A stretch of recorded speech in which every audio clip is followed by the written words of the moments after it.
30 degrees Celsius, 86 Fahrenheit.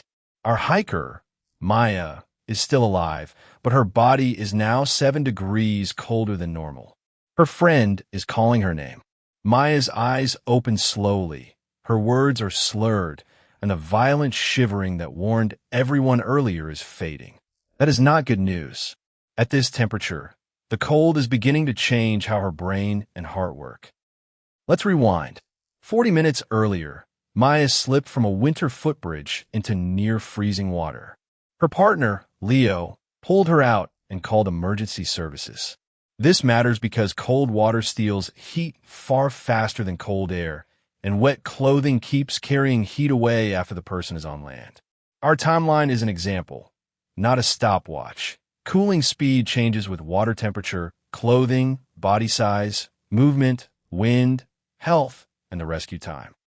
At roughly 37 degrees, Maya's core, the brain, heart, lungs, and deep organs, is tightly regulated.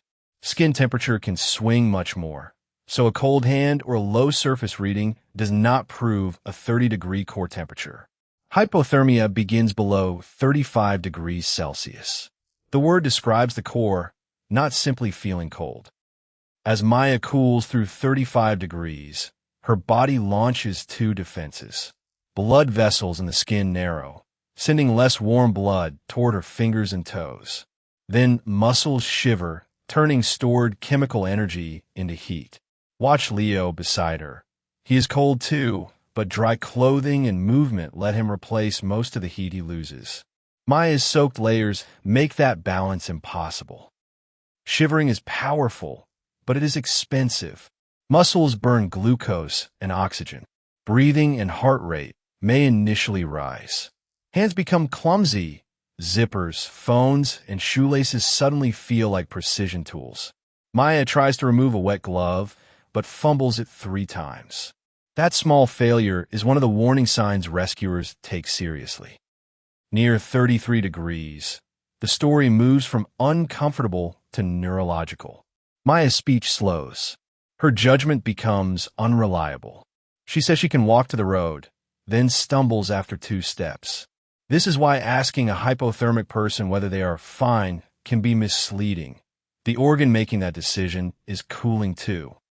Inside her brain, colder tissue runs more slowly. Nerve signals, reflexes, attention, and memory begin losing speed. Compare 3 people on our screen. One answers normally, one needs repeated questions, and Maya drifts toward drowsiness. The exact temperature for each symptom is different, but worsening confusion is always an emergency sign. Now the number reaches 32, then 31. Shivering becomes less effective and may stop around this range. Maya looks calmer, but she has not recovered. Her muscles are running out of useful heat production while her core continues to cool. Leo notices the silence and moves closer instead of celebrating. At 30 degrees, breathing can be slow and shallow. The pulse may be slow and difficult to feel. The heart's electrical system is increasingly unstable, especially if cooling continues. This does not mean every person at 30 degrees has a fatal rhythm. It means rough handling, further heat loss, and delayed rescue carry greater danger. Here is what the rescue team does. They move Maya out of wind and water, keep her as level as practical, and handle her gently. Wet outer clothing is cut away without making her stand. Dry insulation goes above and below her, including around the head while keeping the face clear. Warm packs are placed around the trunk using protective layers, not directly against bare skin, and not as a reason to delay transport. Here is what they do not do. They do not make her exercise. They do not rub frozen-looking arms and legs. They do not put her straight into a dangerously hot bath. And they do not offer alcohol.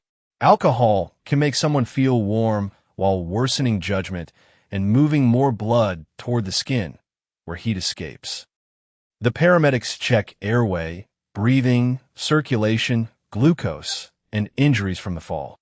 They use a thermometer designed to read low temperatures. A normal household thermometer may simply bottom out.